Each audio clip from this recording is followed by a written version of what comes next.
спасибо огромное. Попал в такую неприятную ситуацию около Арска, на объездной Арска. Попал, залетел в кювет. Спасибо товарищам нашим хорошим из ДПС. Сразу остановились, сразу предложили помощь.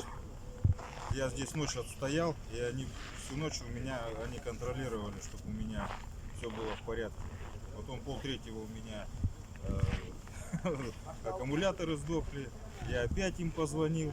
Они уехали на маршрут.